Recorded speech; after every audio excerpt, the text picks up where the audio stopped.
ask me what I do, I tell them I'm a sign language interpreter that specializes in music interpreting. This is usually met with blank stares and the question, but why? Deaf people can't hear music, or can they? There have been multiple studies involving deaf people's experience with music. And those studies have found that when deaf people feel the music, it interacts with the auditory cortex. And all people, other studies have found that with all people, hearing or deaf, that there's a chemical reaction that occurs. See, what happens is once the auditory cortex is engaged, it then engages with other parts of the brain to raise dopamine and lower cortisol. How freaking cool is that? Your brain on music, kids. Music is also really important to me because it connects me to the most important people in my life, as well as important experiences. Johnny Cash comes on, and I think about my grandpa. The Judds are played, and I think about my aunt and my grandma driving me to the coast on our summer vacations. Depeche Mode comes on, and it's my brother forcing me to listen to new wave. And then that moment, at age 11, when I saw her, her voice still resonates with me today. She embodied power and independence that would forever inspire me. This cassette tape, yes, that dates me, was titled All Hail the Queen, Latifah, that is. I came from a broken home with a revolving door of stepfathers, so I escaped as much as I could to my friends' homes. My friends became my family, and during that time, it was the most formative part of my life. I learned about African American and Latino cultures, and I learned to love and respect them. And in the same time, they loved and respected me. But in my own home, those same friends were rejected simply because they had a different color skin. So that meant I was rejected too. I started using drugs. I rebelled. I started hanging out with gang members. Eventually, I got kicked out. I had to quit school, and I ended up being homeless. But music has always been my refuge, and I can't imagine a life without music, and I'm passionate about bringing that experience to everyone. At the age of 20, I became hearing. It wasn't that I was previously deaf. This was the first time that I had total immersion into the deaf world, and I gained my new label. So those of you who are hearing would be labeled a hearing person. And those of you that have hearing loss would be called either deaf or hard of hearing, depending on the cultural and linguistic ramifications. I was welcomed into this amazing world, introduced to incredible people, language, and culture. Since I was a child, there were deaf people coming in and out of my life. In hindsight, I now see that my purpose was revealing itself. I lived and breathed as a visitor in this cultural and linguistic minority until a bout of spinal meningitis sent me on my path to hearing loss. Then that shifted my perspective, as well as my fight for access and my own label changes, even though I didn't always want to accept it. I remember seeing music for the first time. 2 interpreters were interpreting a concert. It looked a lot like a city council meeting. You know how fun those are. It looked a lot about like this.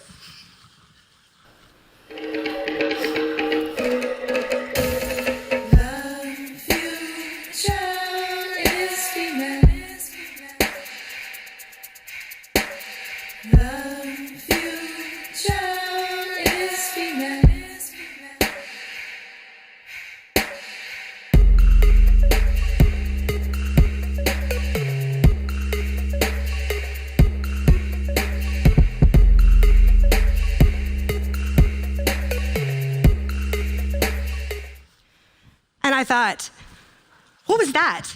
This is the sign for music, but that wasn't music. I didn't see music off of their hands.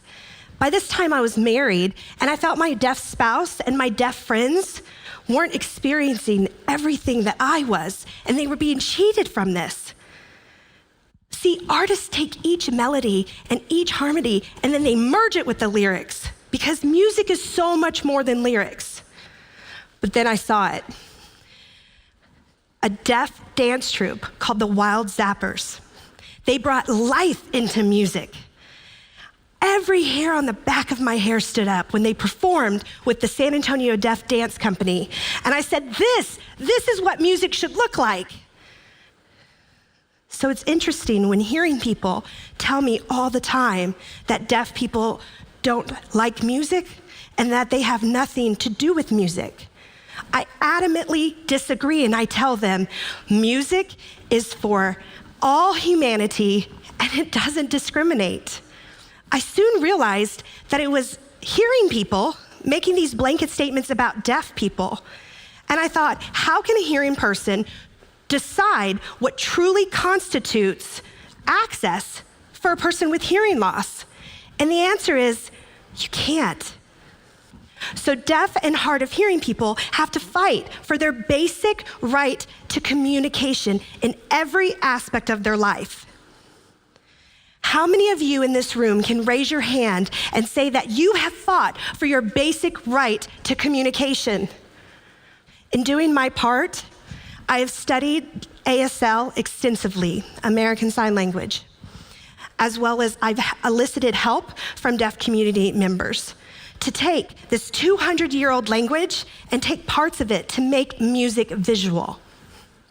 So now I'm going to show you when I choose to show all of the different instruments when Madame Gandhi created her song, "The Future is Female."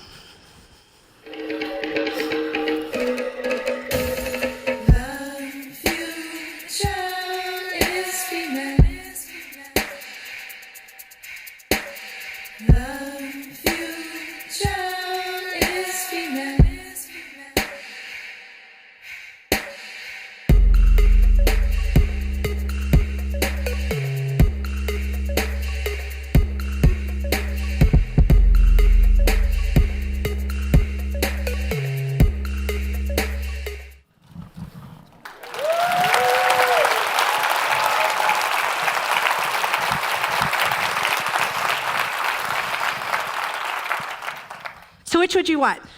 The city council meeting or this one? Just because you want it doesn't necessarily mean you're going to get it. See, deaf people fight for access in very personal places of their lives. Doctor's offices, counseling sessions, parent-teacher meetings. They also ask for very specific interpreters by name, because they live and breathe in their own community and they know and trust specific interpreters. But sadly, that decision typically falls on a hearing person who has absolutely no connection to the deaf world. We saw this happen in the emergency broadcast from a Florida news station right before Hurricane Irma hit. See, they picked an unqualified signer, I won't even say interpreter, and they signed, instead of life-saving information, they signed things like pizza, bear monster, and other incomprehensible information. So the deaf person's voice was silenced in this decision, even when it comes to life and death situations. I fight really hard in the entertainment world because that's where we get to break away from the doldrums and all of the struggles and trials and tribulations of our life to enter a world of entertainment. So if you were to buy a ticket to go to a concert, right, you would just go. But if you had to call the venue and several weeks you keep calling and you're trying to get a hold of someone just to ask for access, and finally you get a hold of someone for access, and then they tell you, I'm sorry, you have the wrong person, let me give you another person, and then you wait weeks and weeks to hear from that person. Finally you get a hold of that person says, oh, I'm sorry, we don't do this. Or, don't you have a kid that can sign it for you? Or, I'm sorry, you should have contacted us weeks ago. Would you still be motivated to purchase the ticket?